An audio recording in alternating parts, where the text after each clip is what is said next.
invest now. Invest in the support now.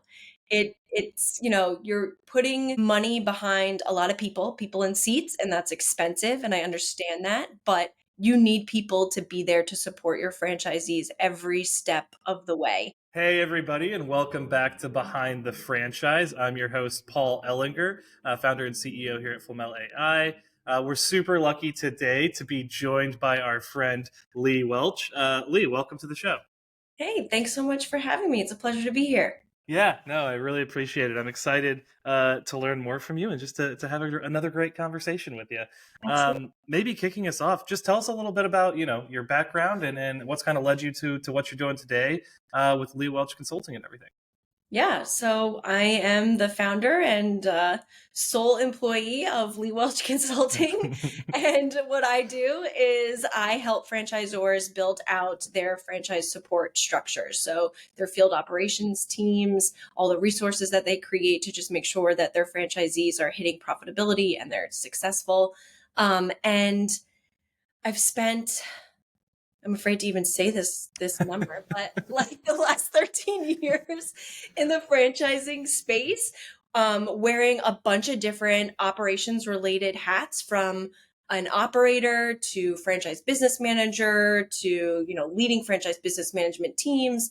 Um, and worked across mostly the fitness industry, but also self-care too. So worked for places like Pure Barre, Orange Theory Fitness, My Salon Suites, and now I'm running my own shop, and I'm trying to work with as many franchisors as possible in all different types of industries and sectors, and just want them to do right by their franchisees.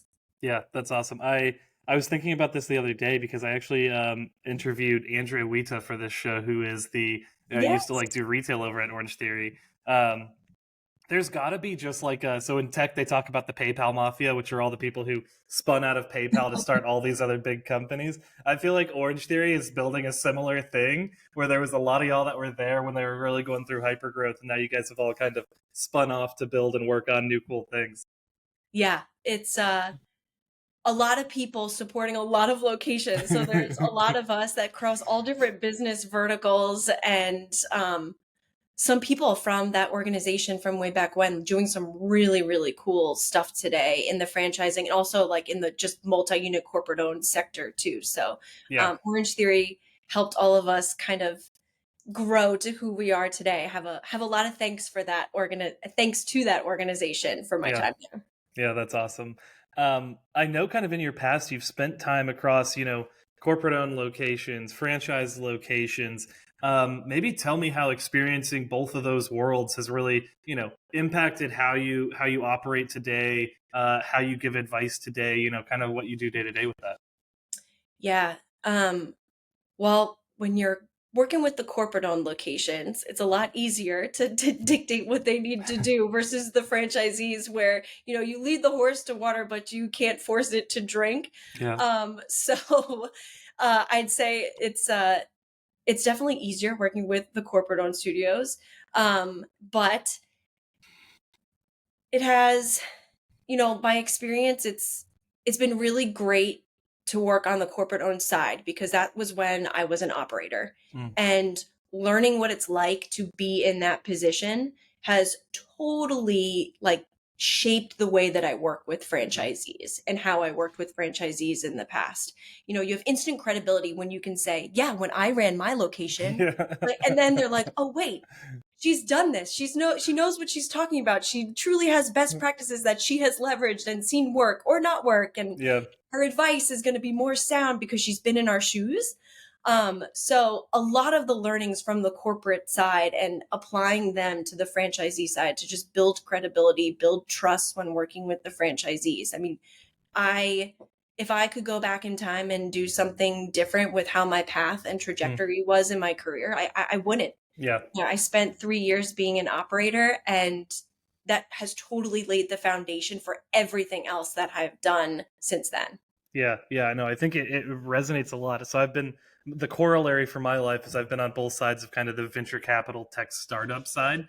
Um, it's crazy how just being able to complain about the same thing to somebody builds a bond. You know, it's just like, oh man, this really sucks, doesn't it? And they're like, yeah, it does. And all of a sudden, it's just like immediate camaraderie to be able to be more impactful. So I mean, I think it makes a ton of sense because the Z's are feeling a very different thing in that seat, right? It's their retirement money on the line, it's their family's well being on the line. So there's a lot of weight that comes with it. Yes, there is for sure. Yeah, no, I love that, and I think would love to kind of talk into, you know, you talk about building those support systems, right? And I think it's it's one of those things that what we see is you've got to start from the beginning, and if you don't, it's really hard as you start scaling to dozens or hundreds of locations to kind of bring back that, you know, sensibility or that practice.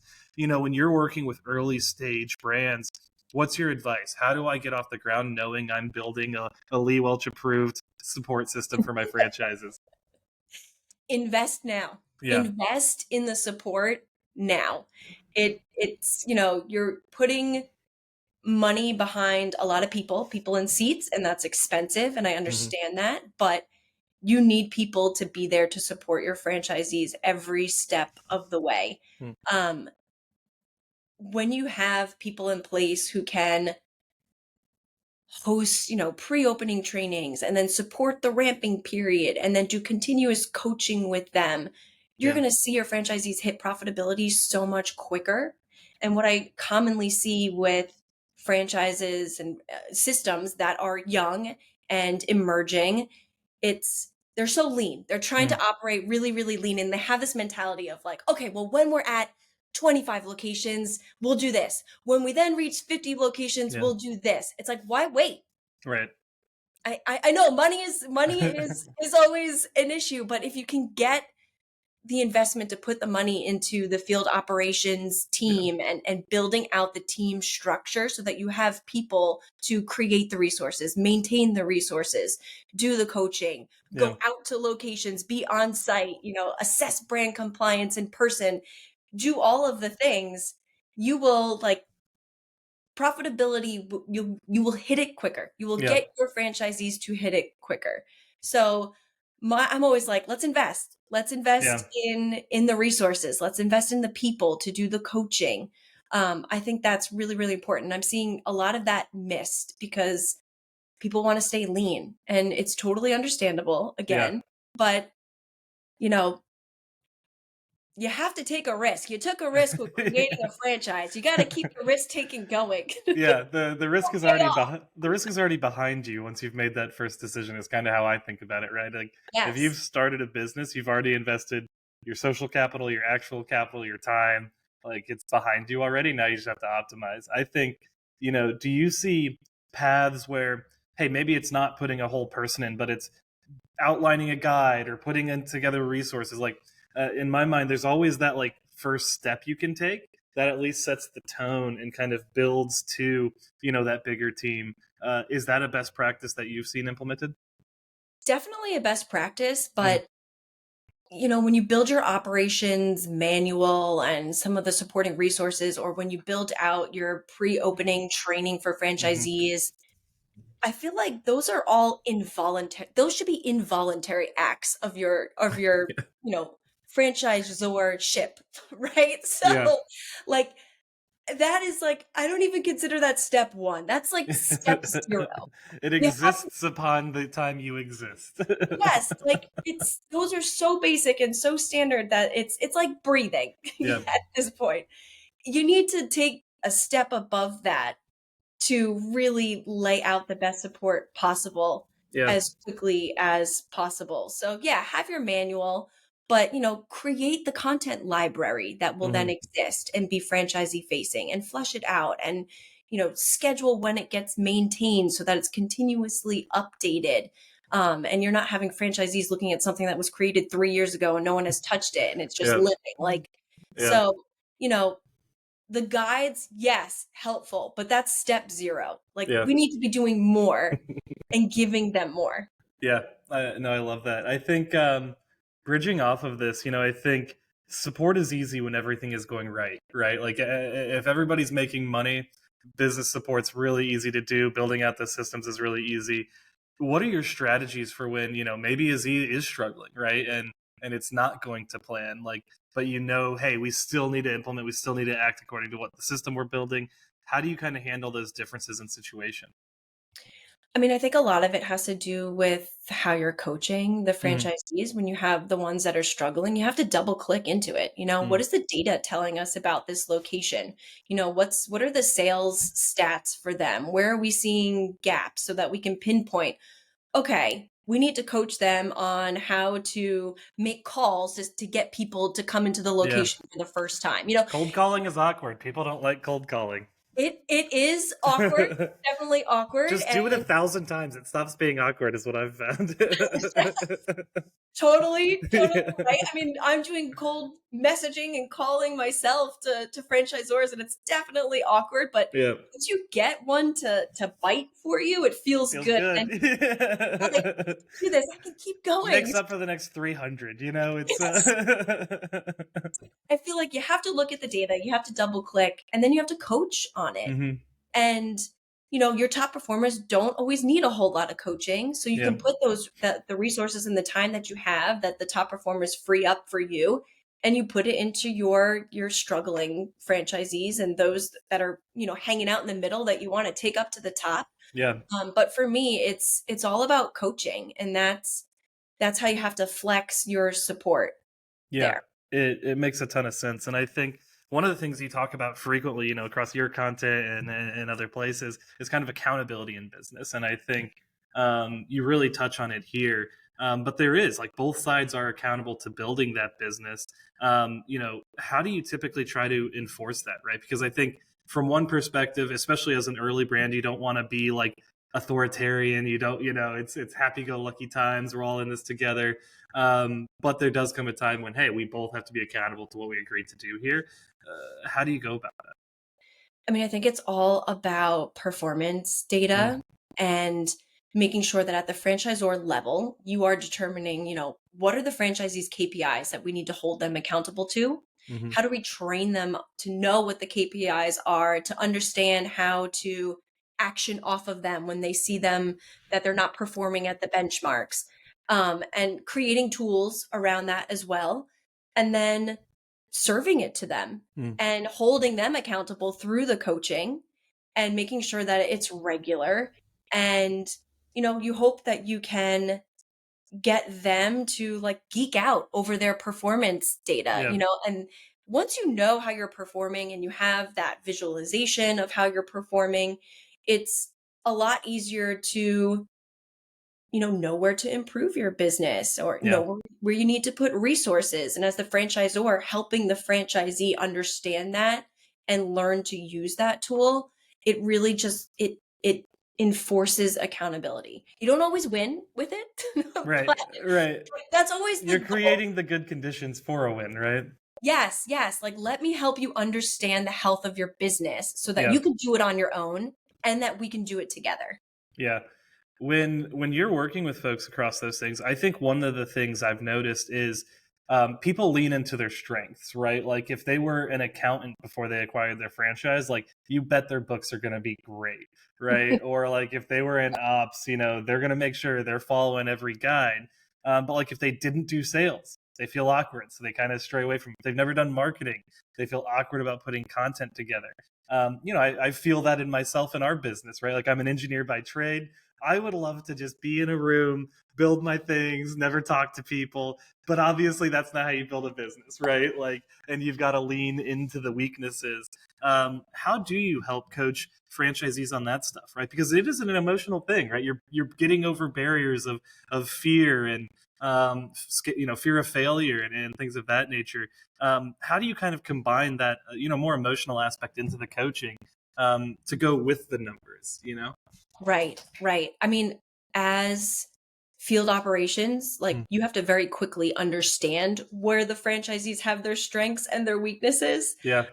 And so oftentimes it's like, okay, yes, you're not great at marketing. Well, let's just focus an action plan just Hmm. around marketing to help you get comfortable? Is there anybody else on your team that is comfortable with marketing that we can also pull in so that Yeah. you can, pull some levers on the strengths of the individuals that are on your team? Hmm. And just trying to get them to think in that way. And I think a lot of it too goes back to how you coach them to build out their teams. Yeah. It's great to look for people who can fill your personal like gaps, Absolutely. right? So, if you're not good at content creation, next time you go to hire your next team member, make that a talking point during the interview to Right. see if they have interest in it, if they're good at it, fill your opportunity area with the strengths from somebody else. Yeah. So I think that's a big part to get the franchisees to know that they can build their team so that there's expertise or interest and strengths across different parts of their business so that they can have a really comprehensive approach to running their business. And you would have a better look at this than I do because I'm typically, only talking to marketing, and you're obviously working a lot more on the ops side. Do brands run skills assessments up front on franchisees, like during the acquisition process, to basically say, like, hey, we've identified that you probably need more help here, and like, here's the special resources we're going to put in place to do that. There are a lot of organizations that during the franchise development process, during the franchise sales process, they do ask prospective Mm. franchisees to fill out like personality Yeah. tests, all of that, so they can get a bigger picture of, where their opportunities lie, where they're going to excel. Um, Definitely doing that. I think technology can get better in that area to Yeah. support franchising with Yeah. that. I can't even remember what organization it was, but I was talking with somebody and they send out a personality test to all of their customers and like That or seems yeah, wild. yeah, and are like yeah, it's just like wild. But data is a good thing. Yeah. Having some data It's points a lot on of data. personality typing is also a good thing. It helps. I would But imagine the psychographics of their customer profiles are spot on if they're getting full on personality tests off of them. well, I'm like, what are you actioning off of when you see these? How are you Right. using this data? Tell me more. I want to know. That's intriguing, absolutely, right? Like, it's wild to think about. I would guess, I mean, somebody's got to fill it out just out of interest, and then it is valuable to the marketing team in theory to know what types of personality types that are Yes. shopping. And their sales efforts too. Is this Yeah, someone who doesn't want you to cold call them or only wants in-person communications? You yeah, can gather a lot of how they're going to react to your sales process so you can flex your style with yeah. sales based on their personality type. I don't know if it's around still. There was a tool I used to use back in my VC days called Crystal Knows, and it was like a browser add-on. And you would Okay. go to somebody's LinkedIn profile. I don't know how the heck they were figuring this out, but they would pull their personality and give you like advice on how to cold outreach this person. It Interesting. was weird, but it kind of works sometimes, I guess. I might need this for my business development. Yeah, I was gonna say, check it out. I don't know if again, shout out if they still exist. I don't know if they do or don't, but yeah, that was interesting because yeah, for me, like cold outreach was a thing I had to overcome. It's like a hard thing to do, um, but you just kind of got to do that stuff sometimes. You do. Yep. Um, I love that, and so I'm curious, as you've kind of grown through your career, how maybe has your paradigm shifted, within franchising from when you were wide-eyed just getting started into it versus maybe where you are today, and this could also be positive or negative, I suppose, based on your experiences. I mean, I don't think much has changed. I think I've always been on the soapbox of franchisees need more support. Um, Maybe that's because you've ran a franchise before, there's something to learn there to everybody. so I think that has been the same. I mean, even when I was an operator, it was always like, give me more tools. Give Yeah. me more tools to successfully run my business. Like, have more meetings with me. I don't know who wants to have more meetings, but I did.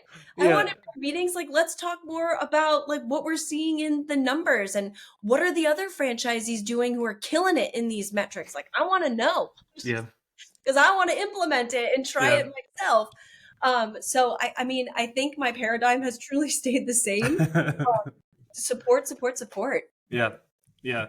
Where do you feel like franchise brands are often lacking in the support that they are giving to their Z's? For emerging brands, it's really the coaching piece. Yeah.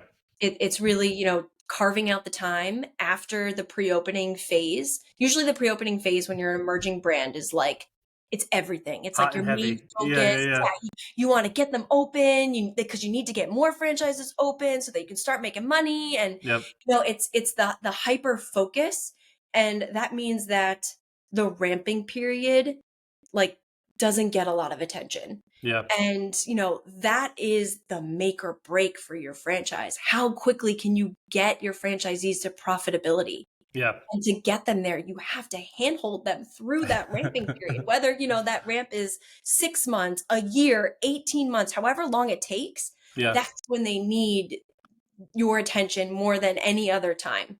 Yeah. Um, so I feel like there's a drop off with the support and the coaching that's given during that ramping period. But if you can get people to ramp quickly and hit profitability quickly, you're going to have more franchisees that are going to validate, which is going to help your franchise development efforts and help Yeah. you grow your footprint.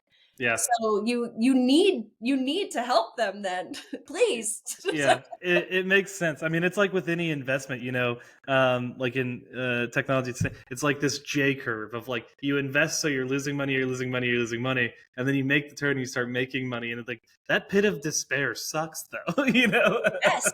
Yes. It's And like, it's hey, I thought we are supposed to make money off of this. I'm only spending more money. Yes, and I mean, you don't want your franchisees to feel that pain Yeah, for at least not for a very long time. Everybody has to ramp, but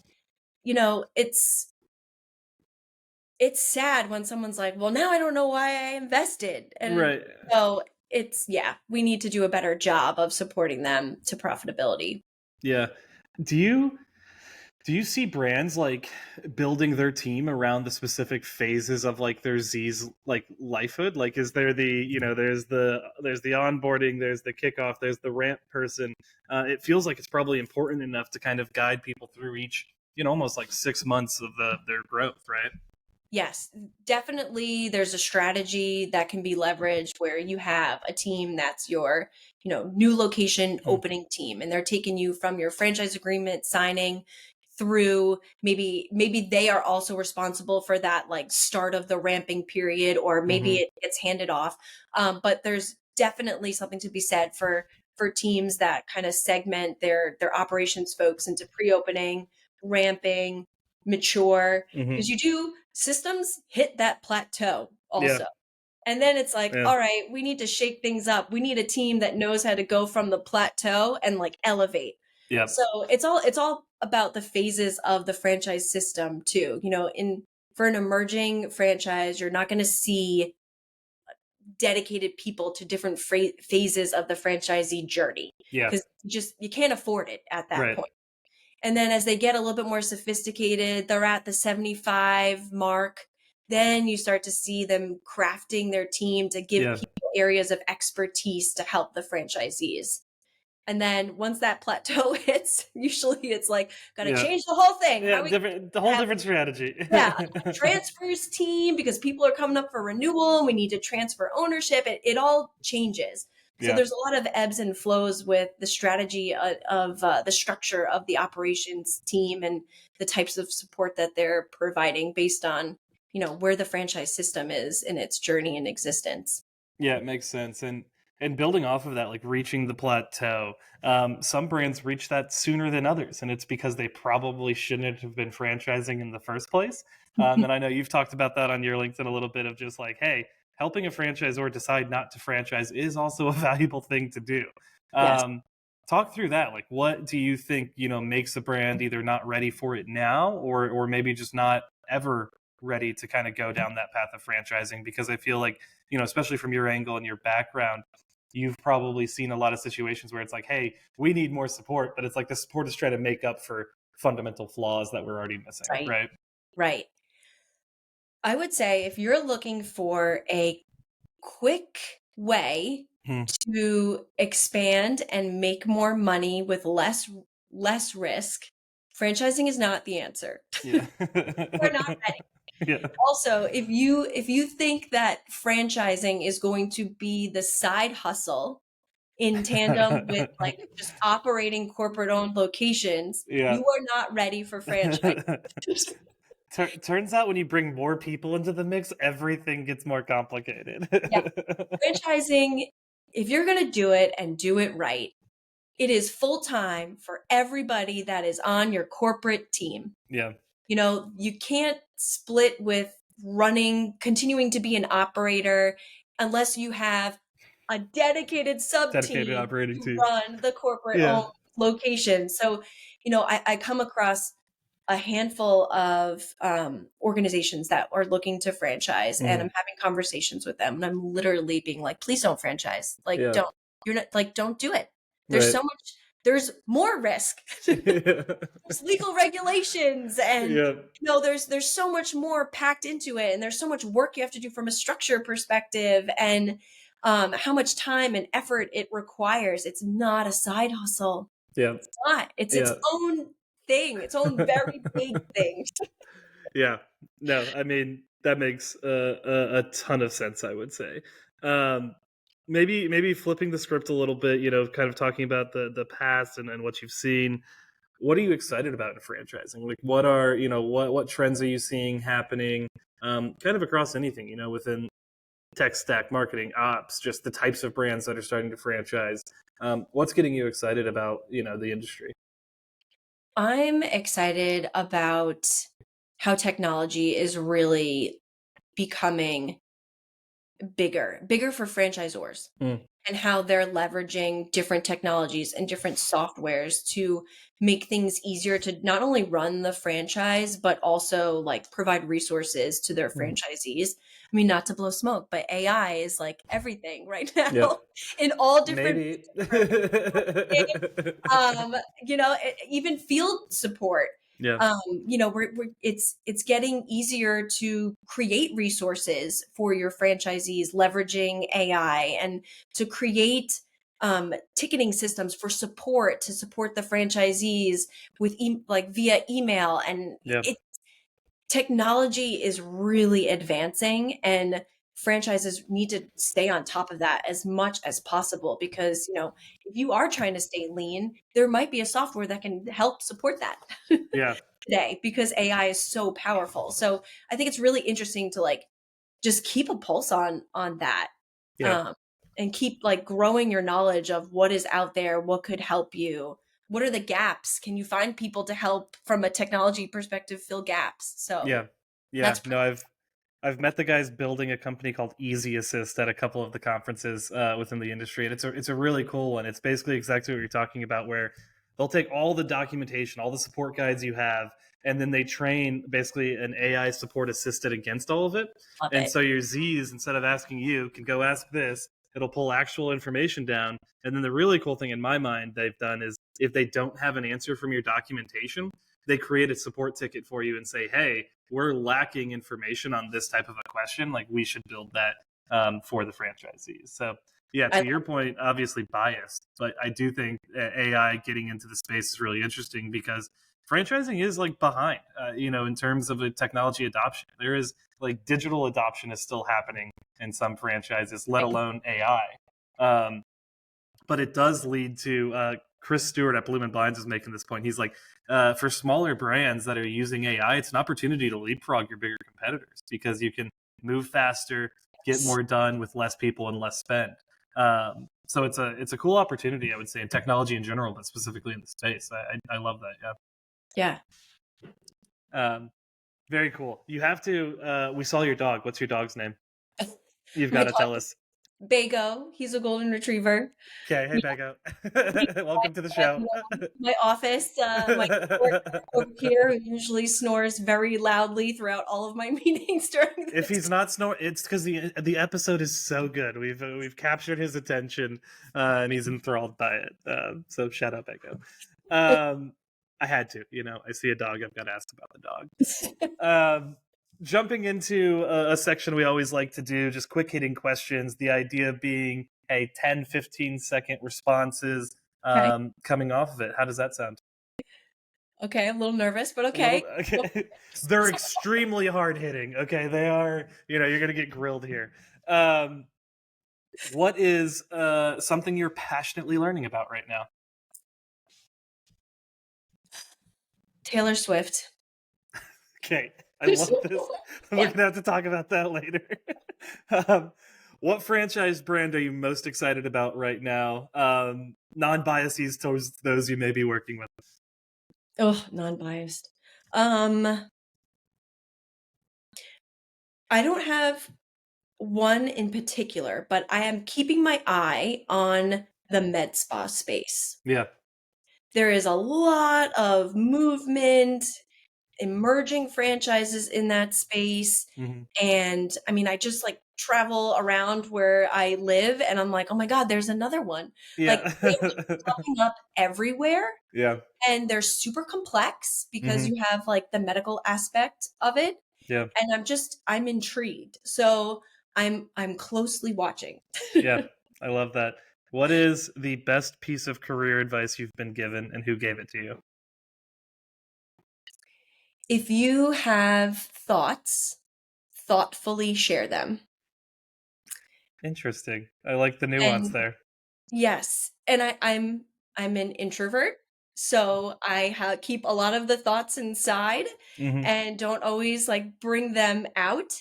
And the person that said this to me was a judge that I was a law clerk for many, many I was gonna moons say, ago. whole aspect of your career we didn't touch on. Lee used to be in law, guys. Um, but I clerked for a judge and he had very high emotional like EQ. Like Mm. so I'm shy and I have thoughts and he was trying to like help me build my confidence and sharing my opinions and thoughts with him. And he gave a ruling out. We had a trial and he gave a ruling while he was still on the bench and we came back inside and he said, "Did I do the right thing?" And I said, "No, you didn't." So maybe we had to work on the thoughtfully portion there. I was like, "Okay, tell me more. Like, give me your thoughts." And I listed all of the reasons that I thought he should have sided the other way. Yeah. And, long and behold, he was like, "Let's get back out there." And like he had the bailiffs go and grab counsel and brought them back in and he reversed his ruling. I And didn't even know that was possible. yeah, it's possible. So, and like afterwards, he was like, "Leigh, if you have thoughts, Yeah, your voice matters. share them." I'm Yeah. like, okay. And it built my confidence. Like that was one of the pivotal moments of Yeah. my career. I was like, oh my gosh, like I actually have good thoughts. So Yeah. I need to share them more often. That Um, is so that's one of my best pieces of hiring advice I was ever given. If you're going through a hiring process with somebody and they give you advice on how to fix something, go fix it and do the thing they said before the next meeting you have with them and be like, "Hey, we did that. It worked great." It's like, to your point, it's instant validation, it's yes, instant buy-in, and it just works. yes. Um, awesome. And then last one, what's something people might not know about you other than that you were a lawyer Yeah, or an attorney, I guess? yeah. I don't know. The fun fact I always like to lead with when someone's like, "Give me a fun fact." Mm, I have had lunch with Beyonce. okay, well, I mean, I'm not even going to ask for context. We're going to leave it at that. Lee's famous, and she frequently dines with pop stars. Um, awesome. This was great, Lee. Thank you so much. I always like to, before we close out, give you the soapbox. Feel free to push whatever you want to push, sell whatever you want to sell. The stage is yours. Awesome. Thank you. Well, franchises, if you're looking to help your franchisees reach profitability quicker and you want some help laying your foundation and structure for how to do that, hit me up. You can find me on LinkedIn or you can email me at leigh@leigwelchconsulting.com. And then, assuming your website's also leewelchconsulting.com. Sure is. Perfect. You guys heard it here. That's where you can find her. Lee, thank you so much for joining us Totally. today. Great conversation, great Yes. advice. I feel like everybody now can support their franchisees better. All they have to do is listen to this episode. Thank you for having me. I appreciate it. Absolutely. And everybody else, thank you for listening to this episode of Behind the Franchise. We appreciate your time and hope you have a wonderful day. And we'll see you on the next one.